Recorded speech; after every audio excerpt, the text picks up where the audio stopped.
Oh, there you are, YouTube. Okay, some quick thoughts on Mank. Um, I am really glad this movie is not going to win Best Picture. It is nominated for Best Picture, but the Best Picture winners of the Oscars, I like to return to those movies. I like to watch those movies. I I like watching going back and watching Best Picture films. And this movie just sat through it and it felt like a slog to get through. I just didn't connect with the story at all.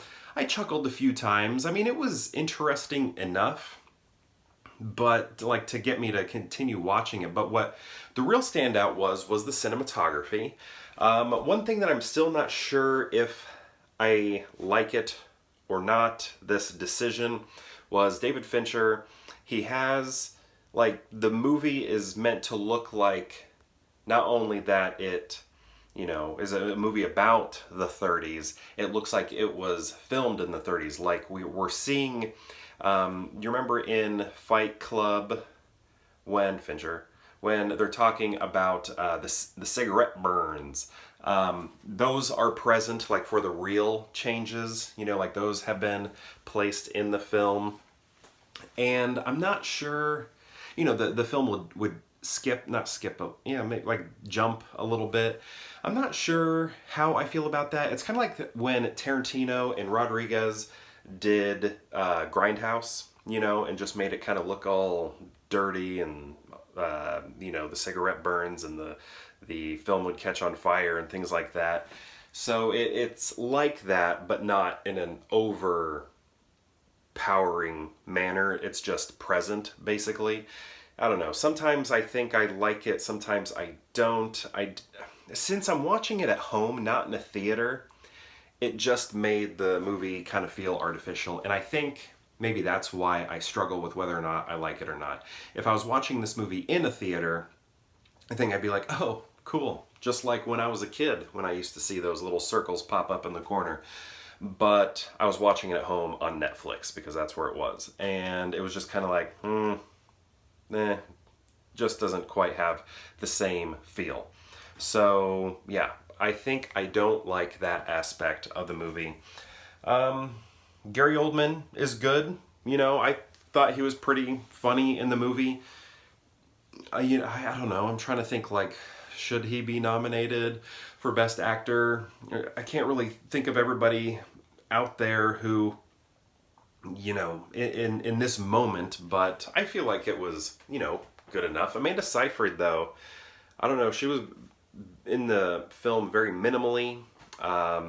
Although I think one of the best scenes in the entire film, she had a strong part of. It was like everybody, William Randolph Hearst, and Mank and Meyer and just lots of people were all in this room sort of talking about the rise of Nazis and Hitler in Germany. And that scene was shot and edited in an interesting manner, and everybody, I just thought everybody acted so well in that scene and was very quick with their dialogue in a powerful way, but also it was almost humorous, maybe, the way in which we're switching from opinion to opinion, attitude to attitude about this discussion. So that part was, I think, the highlight of the movie. I haven't read much on this film, so I don't know if that is considered a highlight of the movie. But I just thought that part was the most captivating of the entire film. But overall, it was, I feel like now that it's over, I feel like I enjoyed it more. I'm enjoying it more, and it just ended maybe like 15 minutes ago.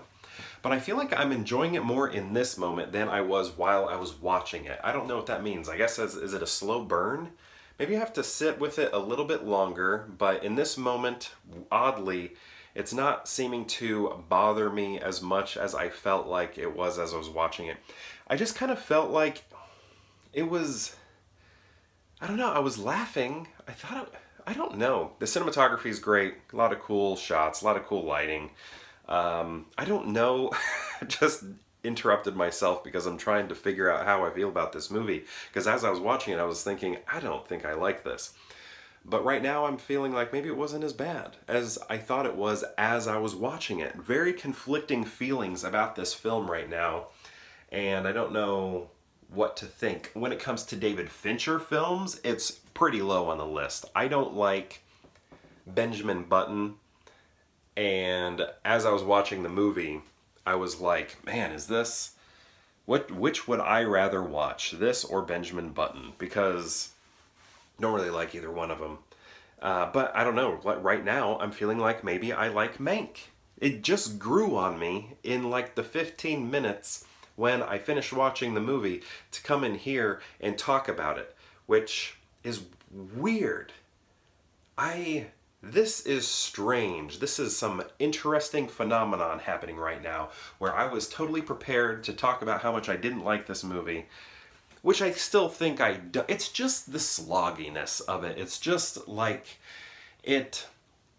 there's so much work you have to put into to stay interested, maybe. Is that it? But if you do, it is rewarding. Maybe that's what it is. It's like that no pain, no gain feeling. I really like Citizen Kane a lot too, so it was kind of nice to learn a little bit of backstory. I'm sure there were some, obviously fictional moments, and I think there were some composite characters and things like that, so we don't fully know what was going on, but I don't know. It was interesting.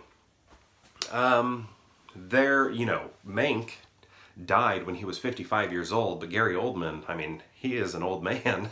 So what's he doing playing a 55-year-old? But I know back then in the 30s, 55-year-olds, look different than 55-year-olds today. 55-year-olds back then looked like Gary Oldman's age, I'm sure. Just depended on the person, but, struggled with alcoholism, so that's going to age him a bit. But yeah, this movie, I don't know. I thought I despised it, but I don't think I despised. That was hyperbole right there. I thought I didn't really care for it, but as I've been thinking about it, rambling with you viewers, I've maybe decided that it's not so bad. And the cinematography, just like with Citizen Kane, is great. Citizen Kane, is more flashy and exciting, I would say, but we do get a lot of good camera work here, a lot of good lighting. It's just a lot of great editing too. Like that one scene I was talking about was fantastic. And there were a lot of connections, maybe Easter egg type stuff with Citizen Kane that, I recognize. But, how much is that recognizing an Easter egg versus Mank getting information from William Randolph Hearst to write Citizen Kane, So it was kind of like that. It's like, oh, there's that inspiration. There's that inspiration, things like that. So that was kind of cool to see. But I don't know. I feel like I'm just kind of rambling right now, trying to sort out my feelings. So sorry this turned into something kind of chaotic because I'm not sure how I feel about it. I still know it's lower Fincher for me.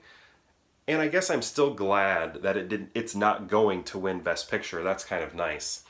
Because I would watch it again, but it's not one that I would be excited to watch again. It's more trying to figure it out, that sort of thing. Figure it out a little bit more, I don't know, just examine it. It is a great film to examine formally because of the fantastic cinematography.